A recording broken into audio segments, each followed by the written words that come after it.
regard. The ruthless demolitions in Eastlands, Nairobi, displacing 37,000 small business owners, are emblematic of a government that has lost touch with its people. The border riders, the mamambogas, the artisans, they are not mere statistics but the heartbeat of Kenya.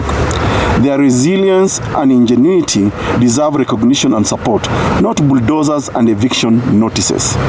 The informal sector is not a blemish to be erased by a dynamic force to be harnessed.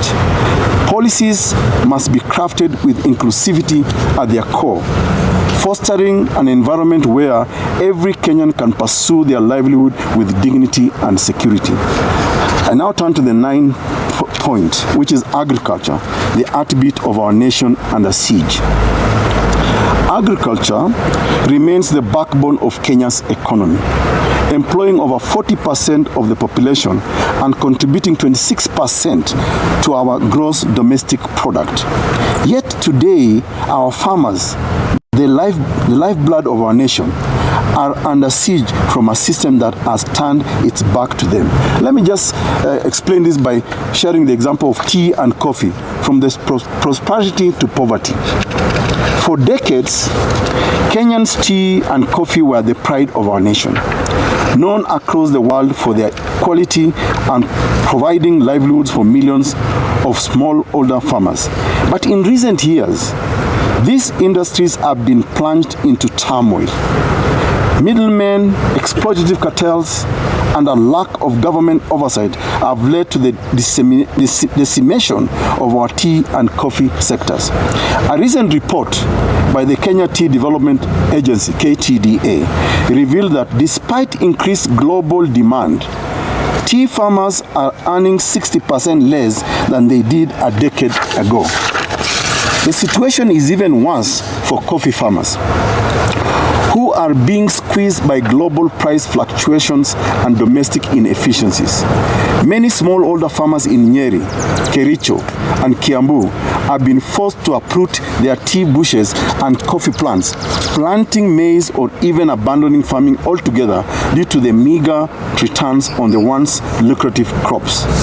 The fake fertilizer scandal orchestrated by this regime callously undermined our food security and demonstrated the extent to which the ruling elite are willing to go to enrich themselves at the expense of starving Kenyans. The promises made by the government to reform these sectors remain largely unfulfilled. Farmers were assured that new policies will stabilize prices and increase their earnings, but these promises have yet to materialize. The tea bill passed last year has done little to curb the influence of powerful cartels that continue to manipulate prices and dominate the market. Now let's look at the plight of the smallholder farmer. Beyond tea and coffee, the wider agricultural sector faces challenges that cannot be ignored. Farmers in Rift Valley, Nyanza, and Western Kenya are battling with rising costs of inputs, fertilizer, seeds, and equipment, while receiving little to no support from the government.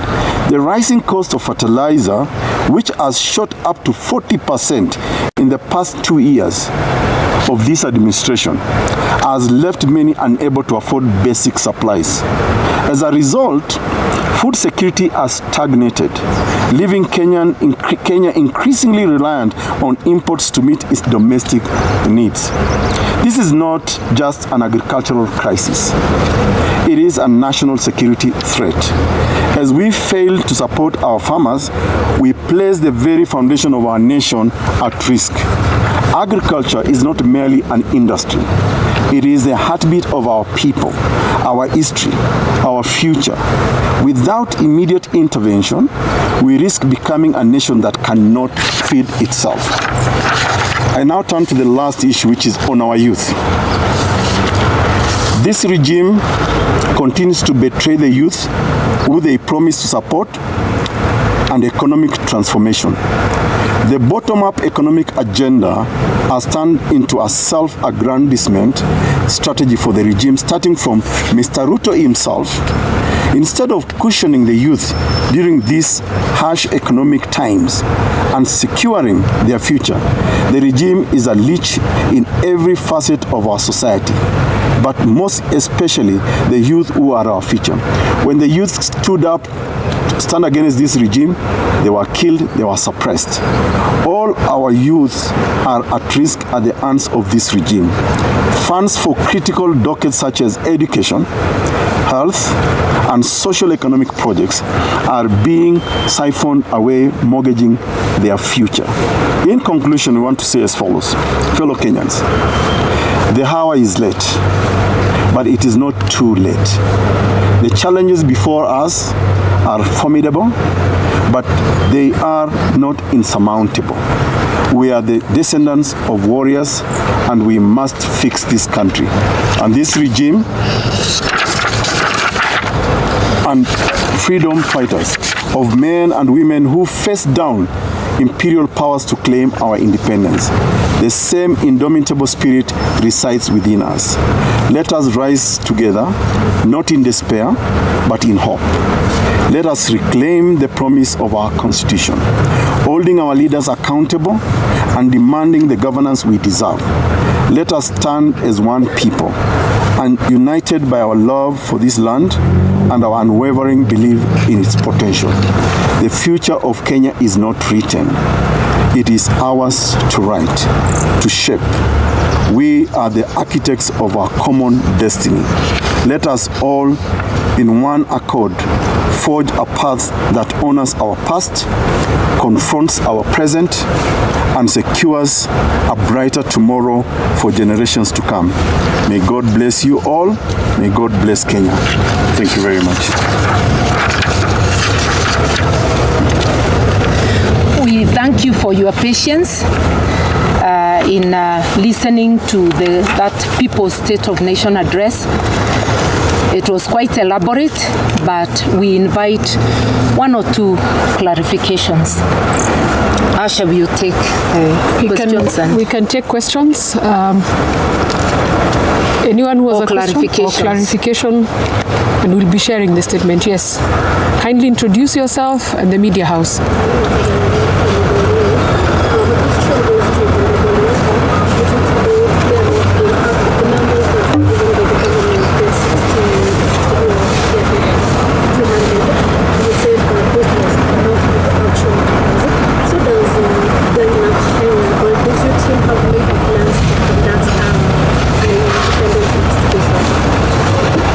In matters of this nature, the state must be involved.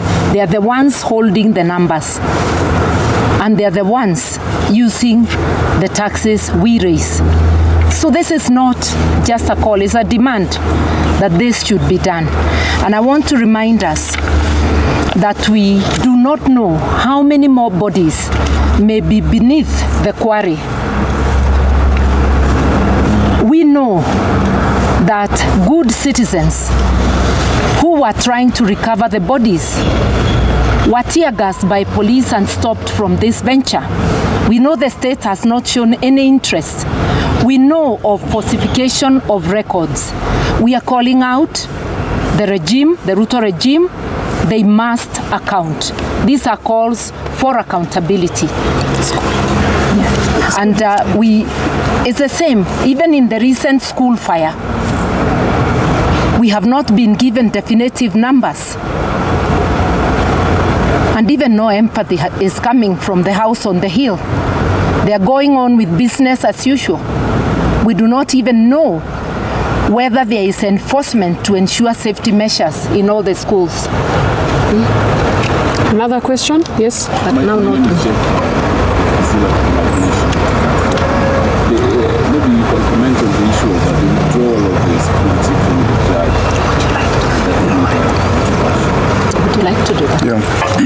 Yeah. So It's very unfortunate that because Masengeli was found guilty, that he conveniently withdraws security from the judge. And we also know that there have been personal calls to the judge's drivers and security on his whereabouts.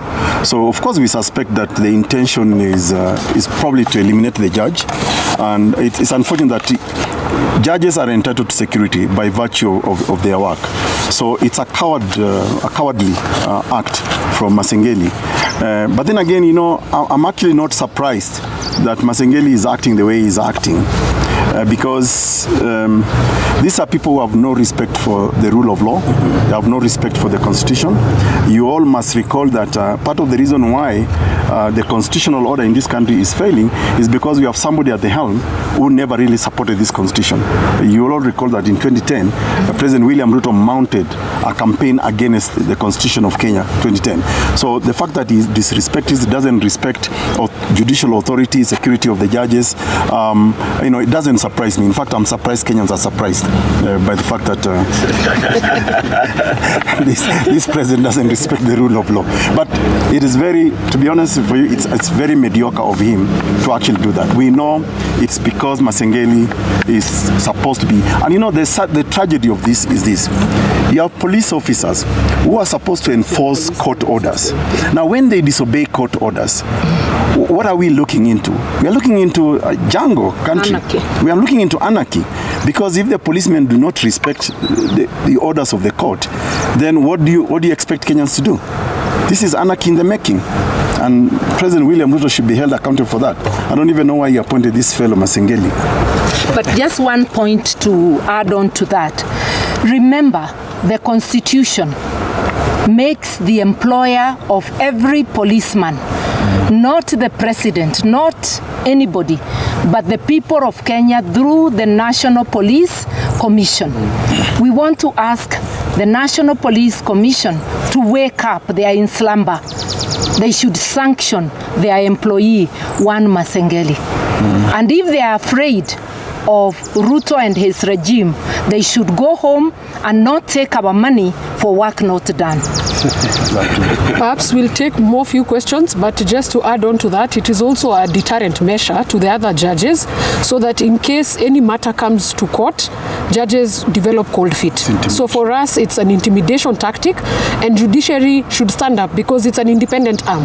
It's a doctrine of separation of powers allows judiciary to stand up, and we're telling Kenyans we should not go back to that route. The judge was doing his job and should not be persecuted or used as an intimidation tactic to other judges. So the next question. Excuse me, Davina. Question is, you've mentioned something to do about the sale of